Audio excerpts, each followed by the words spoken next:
Welcome to the Date Forever podcast. Keep your relationship fueled up with strategies discovered by couples and experts.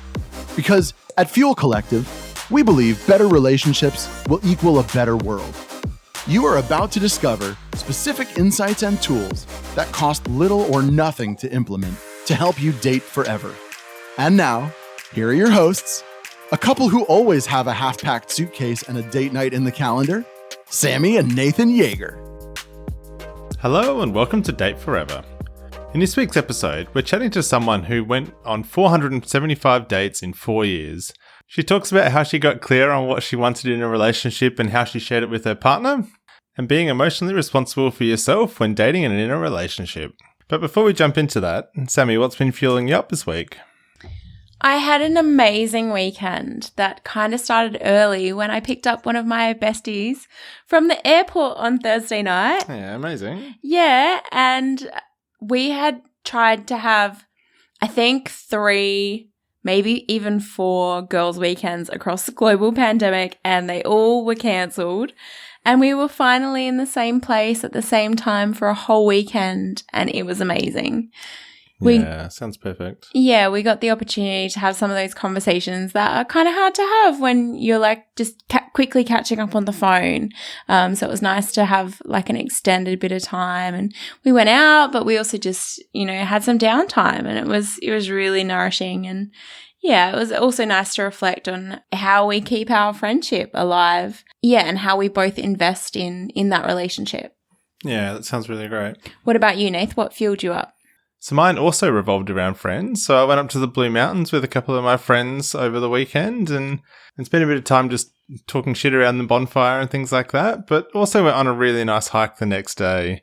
And yeah, it was just really good to connect with nature and to go out and do something a little bit different. But now, here's this week's guest.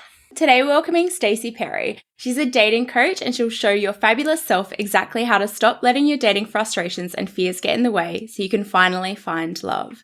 At 40, she found herself single again and wanting to love and be loved. She went all in on dating for 4 years, and 475 dates later, she found the love of her life. She now knows it didn't have to be so hard and that there is a better way. She's now on a mission to help you find love faster, more easily, and without all the unnecessary drama and BS. Welcome to the show, Stacy. Woo! Thank you. Excited to be here. A dating coach on the Date Forever podcast. Yeah, I love it. I love it. There's a quote by Tony Robbins. If you treat them like you did in the beginning, there'll be no end. So I love this. Like, we should be dating our people forever. Yeah, and ourselves. Yeah, exactly. I love that even more. Yes, exactly. So 475 dates. So what was kind of the lead up to that? The lead up to that was I had relationships and stuff like that. And then I was just about to turn 40, and I was just like, I'm just ready to love and be loved. And so I just literally was like all in. I'm like, I'm just going all in. If it takes me till I'm 86, I'm going to figure this out. And won on the apps for the first time, did it all. And that was the lead up to it. It was just like the very conscious decision. Like, this is my goal. I'm making it happen no matter what, no matter how long it takes, all in. So had you had like core and kind of long-term relationships before that? Yes, I had 2 high school boyfriends. I had 2 college boyfriends. And then I had like 2 after college boyfriends, life boyfriends. Oh, you're going to love this. I was engaged to be married, and he broke it off 2 weeks before the wedding. Oh, wow. We don't love this. Well, no, like, sorry, I don't love this. Sorry. But we love that you ended up. And It was the best thing that happened to me. Like, it's all a part of my story. I almost say, like, you'll love this because, like, everybody's life is messy and imperfect, and we're all can find our person. And that's one of the big, like, we don't have to be perfect and have a perfect story or perfect history. Like, some people have never dated and find their person, so that's my I say. So finding a forever person or a someone that you want to do life with, that had always been part of your intention and what you wanted for yourself? Or was it at 40 that you were like, no, now I really want that? It had always been my intention. And then it was like kind of at that point where I was like, oh, this hasn't happened for me yet. This is what I want. I need to get serious about this. In my head, it's like, you went to college, you graduated, you got your job, you met your person, you got married. And I decided not to have kids on purpose later in life, but like, I thought you had kids and like, that's just how it goes. And so then at 40, I was like, oh, I haven't found my person. Maybe this is something I have to like make a goal out of, like make it be purposeful versus that is like, I think 100% honest is that probably in my 20s and 30s, I would think it was like, ugh, you're like trying to go find your person. Like it's just supposed to happen. It's supposed to be so organic and all this stuff. So I probably poo-pooed going after a relationship as a goal. And then what happened? What was it that made you flip that switch and go, okay, that attitude and that mindset hasn't helped me achieve? So what was it that happened? Or was there a crossroad moment where you were like, okay, no more? Yeah. Right before my 40th birthday, I went through a breakup with a good person. And we were just kind of like, we're not sustainable. We don't want the same life together. But then I was just like, I'm so ready to love and be loved. Like, I want my person. I want to share my life. Like, I know this deep in my heart and soul that this is what I want. And so it was just like, I'm putting this as a priority. I'm going all in. So I have a visual in my head of like on my parents, not my bed at my parents' home, like crying to my mom, I'm ready to love and be loved. I want my person. Like that was the moment. So I mentioned with 475 dates that you tried everything through through the spectrum of trying to find your person. So that's a lot of dates. It is a lot of dates. That's a lot of dates. That's like over what time frame were those 475 dates? 4 years. So I started going all in right before my 40th birthday, and I met my husband like right before my 44th birthday. It was 4 years. It's like 3 dates a week. I did a lot of kissing on bar stools. And I would pre-pandemic. Yeah, totally. Thank goodness. And I would say like 99.9% of everybody were like good people and nice people, but I wasn't their person or they weren't my people. And a lot of crazy fun stories. So how did you get clear on what you were looking for leading up to this? Or is that why there were that many dates? Because you weren't clear? Yeah. Oh, that is such a great question. In the very clear on I think I was clear on what I wanted. I think in the beginning, like I'm going to tell you a story. Like I dated this guy for 3 months and he was like, I don't know what I want. Like, he didn't say I don't know what I want. I'm not sure if I want like a long-term relationship right now. And I was thinking like, ooh, he'll like get to know me and like me and he'll figure it out and he's going to pick me. And so I dated him for 3 months. And I think I got really clear after that really invest your time in somebody who wants the same things you want. Like be honest and aligned with what you want and be like super proud to share that. I think I wanted to be the cool girl, like, oh, I'm fun, I'm whatever. And to be like, no, I want a relationship. I want a long-term relationship. I want to, have a partnership. And then my person can find me that way. And so that's a big thing. Like, I think I was faking it with them and faking it with me in my head. Yeah. And I think like those kind of statements that I hear this from a lot of my girlfriends who are dating. And, Nathan and I have been together for like almost 15 years, like a crazy amount of time. For the percentage of my life that I've spent with him is well over half. But like this tendency to not believe guys when they're like, oh, I don't really know what I want, or I'm not really looking for anything long term. Like they seem to have an ability to take that information, distort it and go, yeah, but maybe what he really means is what I want. And what I want is a long-term relationship and, all of the things that come with that. But guys are literally saying like, oh yeah, I'm looking for something casual. And for some reason, women seem to think like, oh, I can change his mind about that. And I think there's like, we have like women and conditioning. It's like our self-worth. It's like, oh, if they pick us and that means that we're worthy of it. I had a client yesterday and it was the best way of saying it. She's like, I feel like I'm trying to pick locks rather than walk through open doors.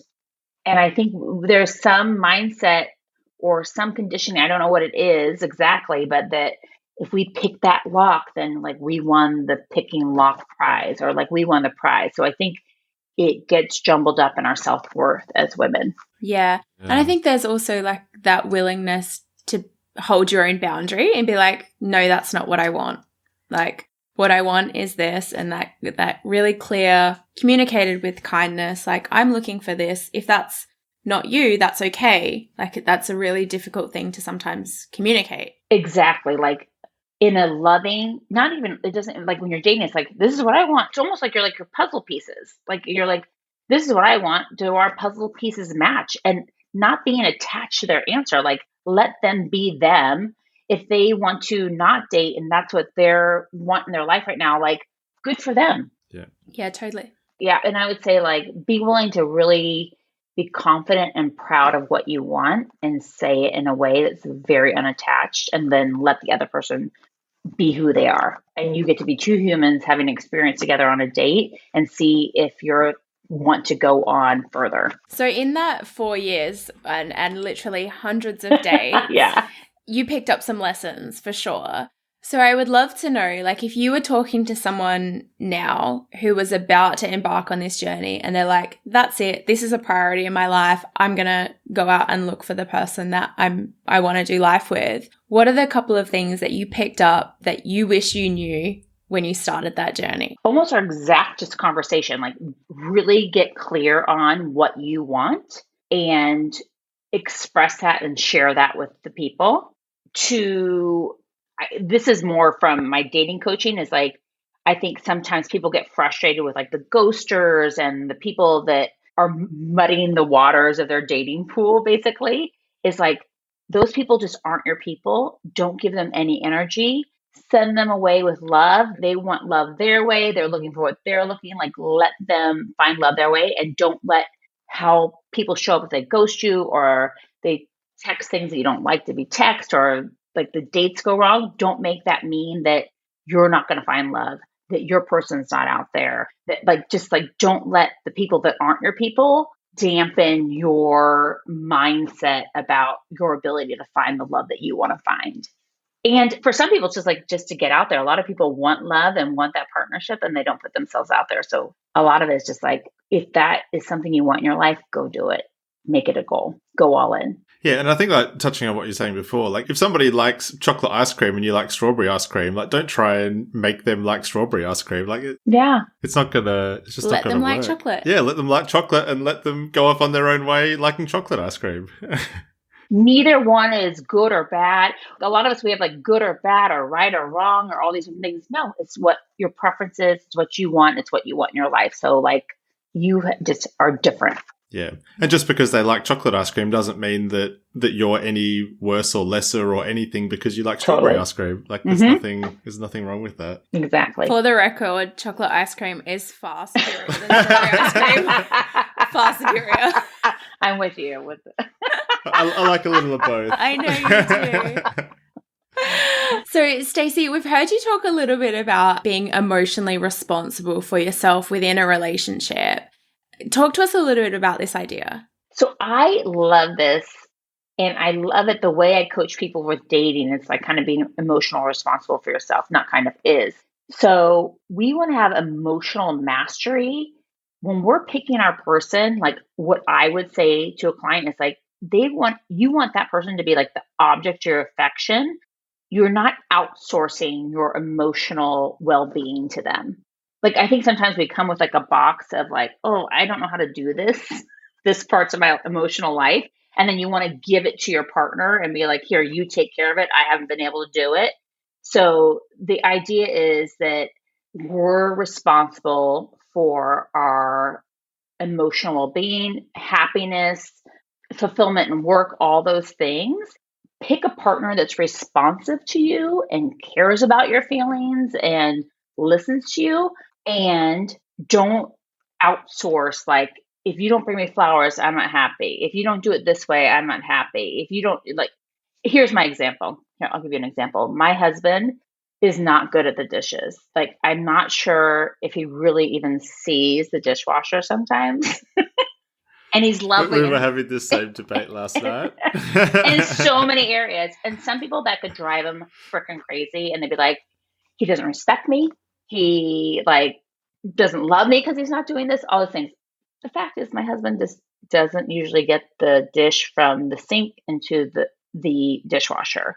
And I can make it mean all these different things, or I can just choose like to look at what all the things he does do. And I can decide I can leave his dishes in the sink and be like, they're going to stay in the sink until he moves them. Or I can choose to move them in there. And I don't have to make it mean that he doesn't love me, he doesn't respect me. He doesn't, like I get to choose how I deal with that situation. Does that make sense? Yeah, it absolutely does. Nathan and I talk about this idea of like your relationship with yourself setting the tone for every other relationship that you have, but also that your relationship with yourself, you cannot outsource that to your partner. And that there are things like your mental well-being, your physical well-being, your mindset, your relationship and with your habits and self-discipline, all of those things, you can't move them onto your partner's to-do list. And I think this is something that we do get wrong often. We talked about not having that right and wrong, but I think there are people who don't take ownership and responsibility for those things, and that well, if they just behaved XYZ, or if they always did, or if they never did, like, but you don't have any influence over that. Like, what you have influence over is yourself and how you choose to experience that. And we're trained as kids, like, I'm in the sandbox and I'm not sharing my pail and my shovel. And so I hurt Jimmy's feelings. And my teacher's like, hey, you're hurting Jimmy's feelings because you're not sharing the pail box and the shovel. And so we're trained like you're responsible for Jimmy's feelings. And even in counseling, like I think a lot of counseling sometimes, or therapy sometimes with marriage counseling, is like, you need to do this so she can feel this way, or vice versa. And what if we just show up taking care of ourselves and get just to share our awesome lives with our partner? Yeah, it's a different way to look at it, isn't it? I like that example because there are so many things like that we can wrap different meaning and stories around what our partner did do, what our partner didn't do. But then ultimately, like, how am I choosing to feel about those things? And I think you talked about boundaries earlier when we were talking. And it's like with, let's say, dating or marriage. And like when you introduced it, it's like accepting, like, do you want to be in this relationship? Do you not want to be in this relationship?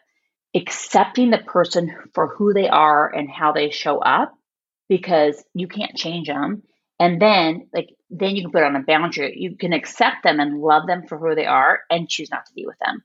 So, Stacey, you kind of touched on this idea of that as we are growing up, we develop these manuals or these rule books of how life should be, I guess, through our own eyes, but also like how our partner should show up or how a relationship should be. So I know you've got a bit of a take on how to let go of some of those rule books or some of those manuals that we may have been pre-programmed or unknowingly programmed in a certain way.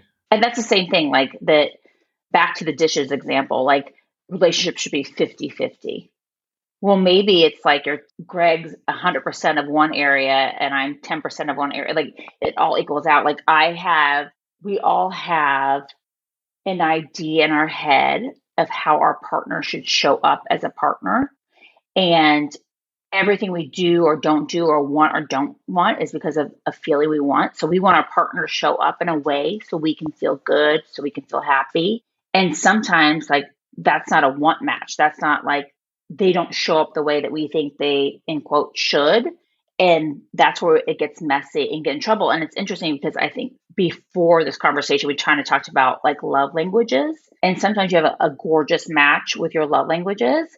And like sometimes your partner might be showing you like love in a different love language. And maybe you could like look and have a practice of noticing how they show up that way. And it may not be how you think they should show up in, let's say, mine's affection and words. Like if they're not showing up, but there's act of service that you can be like, oh, but they made me dinner. Like unconditional love, I think, is accepting someone for who they are and how they show up and not being like, I love you, I want to be in this relationship with you, but I just need you to like, if you just do this a little bit different. And we can make requests and I'm totally for making requests, but sometimes you're going to make a request and the person doesn't want to do it. It's not a want match or they're really not capable of doing it. And then you take that information and you choose, do I want to be in a relationship with that person? We just get caught up on this, like, as we said, manual and rule book of how we think people should show up. And it gets us in trouble. It gets us in trouble in our relationships. Yeah, it creates opportunities for us to be in pain, or it creates us opportunities for us to feel like we're struggling or suffering in some way because it hasn't met how we think it should be. They should vacuum 50% of the time. I'm doing cleaning examples, but they should say I love you or touch me this amount of times. Like, we have rule books. Like, they should want to be with my family this amount of times. So we have these rule books. And so they're interesting to get aware about. Yeah. And that difference between have those rule books or guidelines or whatever, however you want to phrase it, has that actually been communicated? Like, have you actually even shared that expectation? And is your person interested in meeting that expectation? Do they want to? Are they capable of it? Is that even reasonable? Did they even agree to that expectation? Like, there's so many things, like, as part of that dynamic of like, well, hold on. Did we even agree on the rules of this engagement here? Totally. I love how you just said that. Yeah. So, Stacy, I would love to know, like, I'm assuming that your journey of 475 dates is what led you to become a dating coach. Yeah, I actually wanted to be a coach like literally like 20 years ago. And then I went through a training program and I did it. And then I didn't feel good at it. And so it was like a fail. And I took that as, oh, I just like to learn. I don't want to, like, I'm not supposed to be a coach, versus I should have had like 1,000 fails learning. And I gave up after a fail, basically. And so then once I met Greg, I had this pit in my stomach. I'm like, I need to go after this coaching thing. I've always wanted to do it. And then it just naturally aligned for me because it was the first time I'd really gone in on 100% on a goal and had all this experience. So I feel like I'm so valuable when my clients are like, oh, but this happened. I'm like, I know. And no, like that was date number 210. Yeah, that's it. Yeah. Call me on 400. Yeah. And so I feel like it's very valuable because I've really been in their shoes. And so I don't believe they're BS. I've been there. I know it. And so, and I think I have a different outlook because I really believe that dating and finding your person is just like any other goal. You're going to learn some things, you're going to fail, you're going to figure things out. And it is just like any other big goal. And you get to evolve and learn about yourself and become the person that has your partner. And so I like to focus on that with my clients too. Like, who is the person that you're going to evolve to be that's in this relationship of your dreams? Yeah, and that's such a good point because, like, if you're training for a marathon or something like that, you'll be training 3-4 times a week, if not more. And so why not get out there and date 3-4 times a week? If that's your big goal, like, yeah. I think you can apply that logic not just to dating and finding that person, but then also maintaining or taking care of your relationship. Like, so if your goal is to have a healthy, happy, thriving relationship, like, that doesn't just happen. It does take time, money. Yeah, once you found that person, like, yeah, it does take time, money, and energy and investment into that relationship to keep it amazing. Because I think sometimes there's a narrative or the Disney fairy tale that, oh, and then they lived happily ever after. The thing that's hard is finding the person, and then turns out that's actually not where the story ends at all. Exactly. So many of my clients are like, okay, I'm like, it's going to be, you're going to have the challenges. It's going to be, life is 50-50, 50% comfortable, 50% uncomfortable, 50% good, 50% bad, like, 50-50. And it's going to be the same thing in a relationship. Like, but I want that 50-50. I'm like, I know, but still you're going to have these challenges. It's not like it solves for everything. And I actually had that experience in my last relationship. I remember I wanted a boyfriend so bad. I met this guy and I was so excited. And I'm like, oh, I just thought in my head I was going to solve for everything. Like, I was never going to overeat. I was never going to overspend. I was never going to overdrink. Like, I was like, it was just going to be like this magic pill. Like, I have a boyfriend, so I'm going to be perfect. That's not what happened. So I know a lot of my clients feel it. Like, they're like, okay, yeah, I want to get there. Like, there is better than here. And so many people, I'm sure, listening to this podcast are like, oh no, that's when the real work started, when you have to share your life and choose the color of the kitchen tile when you're doing a remodel together, or like, who does it, who does what. Like, that's when the real work happens. Like, and I say this too, it's like, I'm like, do you want to do the work now? Because during dating, or do you want to do it with your partnership? I'm like, it's kind of a little bit easier to do it while you're dating with yourself and figure out some of the stuff before you get into the partnership.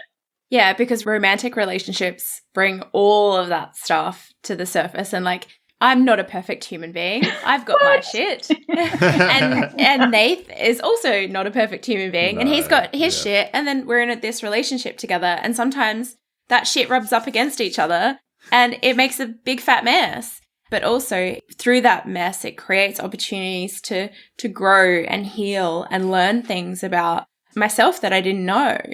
But you can, choose to go on that journey on your own and do that inner work. And I totally recommend everybody starts there. But your relationship brings out different things for sure. Yeah. They call you on your shit.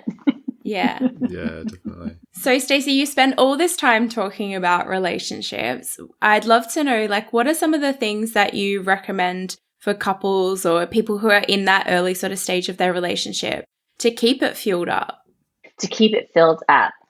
For me, like I have a little picture of my husband right here. I'm thinking like we were talking about like the manuals and stuff like that, like accept them for who they are. You can make requests, but I think like it's like don't try to change them, but accept them for you are and make the requests. And just like the name, like date forever, like keep it. And I want to say keep it sexy because that's important to me. And some people like sex might not be a priority or like whatever, but like keep it playful. It's like sexy besties. It's when I'm coaching, I'm always like, it's like your best friend that you want to throw you against the wall. I'm like, fuck. So how do you maintain that in a relationship when you're like also like navigating bills and work schedules and maintaining a home and stuff like that? So it's like to also prioritize like the friendship, the sexiness, the playfulness, like silliness. One of my friends went through counseling and her counselor was like, just like give a wink sometimes to the other person. Like if it's really crazy and you have kids, like this is way like we know this is like crazy right now, but like give them a little wink, just some playfulness, some connection stuff. So are there any habits that you've got or rituals or practices or anything that you've got like maybe on a daily, weekly, monthly, annual kind of level with your husband, Greg? That is a great question. And I will say, like, I feel like we sync pretty well. Like we have date nights. We naturally have date nights. We naturally have separate time. The thing like that comes to my mind right now is I think like, because you mentioned the love languages on your site and stuff like that, is that for Greg, it's me knowing when he needs alone time and just letting him have that alone time and not taking it personally. Like I see it in his eyes and just like, that is the thing that I think like that I am good at and recognize is like, sometimes he just needs to be left alone. And I like that you touched on earlier that loving the person for their uniqueness, because so often like that's what you fell in love with in the first place was that person being themselves. And then if you've gone and tried to adjust them or make train some requests that were maybe unrealistic and train them, then quite often people will lose that uniqueness about them and lose those things that you fell in love with them in the first place, even though that some of them might be frustrating. Yeah. I just got a puppy and we're training it, potty training, stuff like that. But it's like, your partner is not a puppy that you're training. And some people, and I'm going to say that a different way too. It's like, you're making requests, you're seeing where your want matches are, you are expressing what you want, but also like, it's okay. They're not there to meet every single one of your needs. Like it takes a village. Like you have friendships, you have yourself, you have classes, you have teachers, you have mentors and stuff like that. The other thing that will play into this is one of my good friends went to high school with a woman who is a divorce attorney. And her number one advice is marry someone who doesn't want to change you and you don't want to change them. Number one piece of advice. Yeah. And when I first, like the first person I can think that I wanted to marry and be with, I think our relationship would be so hard because my manual and rule book would be to make my relationship with them to look so much like my parents. I would want it to like, and I would be mad and frustrated and want it to look like my parents. And I would have been awful about that. Like that was my goal. That would have been my like vision. And I would have been ruthless about them not showing up that way. trying to shove a square peg into a round hole, just not an achieve. Yeah. And I think that's such a common story for relationships. And that's a big part of why we started the Date Forever podcast and Fuel Collective. It was around this idea of like, you get to design it, you get to choose it, and it doesn't have to look exactly like what your parents did. And it doesn't have to look like what your partner's parents did. And maybe somewhere in the middle, you want to create a totally new blueprint with some of their stuff and some of your stuff and some of the stuff that you've learned along the way. And you don't have to try and make it be something. Or your friends, or what society, or the magazines, or we get to make it up. What I always say, like, we're all delusional. You might as well make it like delusional, happy, and fabulous. I love that. Yeah. Stacy, thank you so much for joining us today. To say thank you, we've actually given a year's worth of seeds to help a family grow some nourishing food in Malawi. So this is a gift that obviously keeps on growing and giving as it evolves. So thank you so much for joining us and making that possible. Thank you. This is so fun. No worries. So Stacey, if people want to connect with you or learn a little bit more about your dating story or your coaching, how can they do that? I put a lot of stuff up on Instagram at Stacy Perry Coaching. And then I have my website, stacyperrycoaching.com. And Amazing. An offer to all your listeners. There is, through a link in Instagram or through my website, they can get a free 1-hour consult call where they can kind of explore coaching and see if it's a good fit for them. Yeah, it's a first date. See if we're a match. Woo! I recommend that. Hey, like if you were taking any other goal in your life seriously, like you'd go and get help and advice and recommendations on how to do it, or go and learn from someone who has already done it, or has maybe can share some shortcuts. So if you're ready to like lean full in, go and get some help. Absolutely. Yeah, awesome. Thank you so much for joining us, Stacy. This has been rad. I love it. Thank you. Thanks heaps for joining us. If you love what we're doing here and want more, subscribe to the Date Forever podcast to make sure you never miss an ep. Come and hang out with us and other awesome couples who are fueling up their relationships in the Thriving Couples Collective Facebook group, or check us out at fuelcollective.com.au. Until next time, keep on dating, because better relationships equal a better world.